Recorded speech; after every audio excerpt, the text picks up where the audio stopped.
Hi guys, in this video I want to show you how I'm going to remove all of this silver shiny chrome watercolor because I don't like it.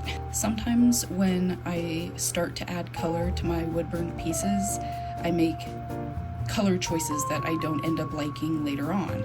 I thought I would want a standard silvery moon, but turns out that's not really the vibe that I'm going for, and I want to get rid of it.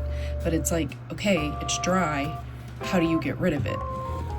Well, the best thing that I have found to do that does not ruin the piece is to use water to pick it back up. So this has been dry for a couple of days, so there's no moisture.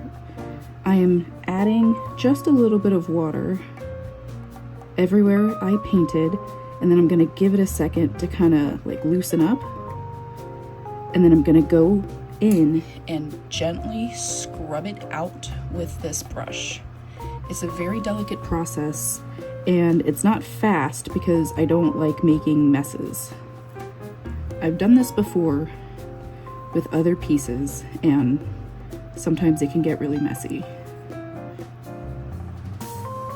So you can see it's already starting to come up, but it's just a matter of going back and forth, dipping, dabbing, and scrubbing, dipping, dabbing, scrubbing. Like, it's just a slow process.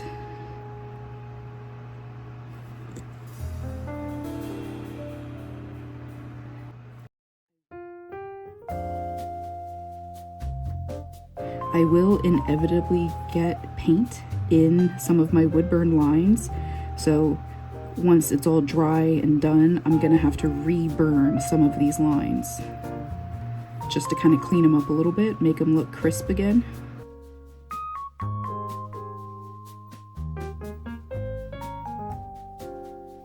I have these little scrubby brushes. Someone told me they use them in dentist offices. I don't know if that's true. I don't think I've ever seen one, but you can get a big pack of these on Amazon.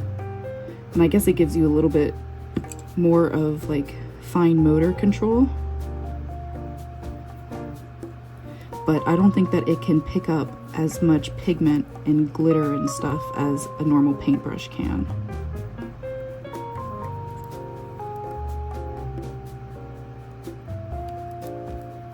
But I'll use this for a little bit so you can kind of see.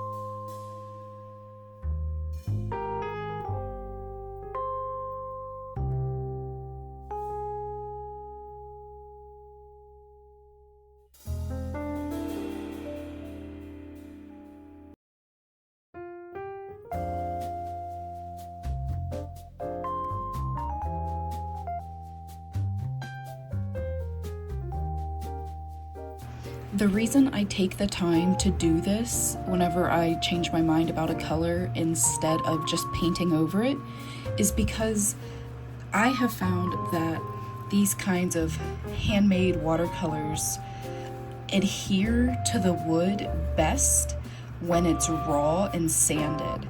I have found that if I do a layer of handmade watercolor on top of a layer of handmade watercolor, it flakes a little bit easier and kind of chips off a little bit easier from the layer of paint underneath. So I think that the paint adheres best when it is directly on wood. So that's the answer that I give to that question. Well, why don't you just paint over it? Well, because it's not going to adhere the right way.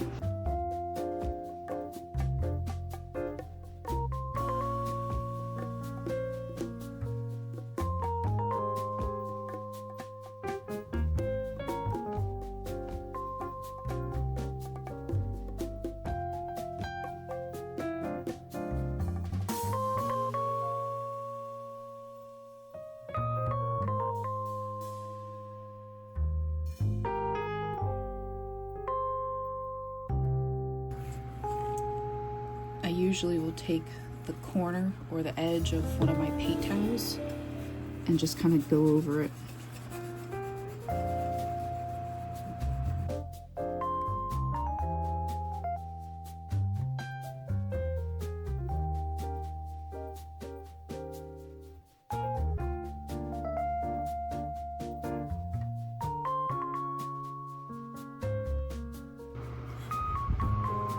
Now, as you can see, this isn't a perfect process. Like, it's pretty good. I mean, it removed 99.99% of my paint, but if you look closely in some of the details, you'll find some glitter remnants. Like here, there's some glitter in that line. This leaf here, there's some glitter in that line.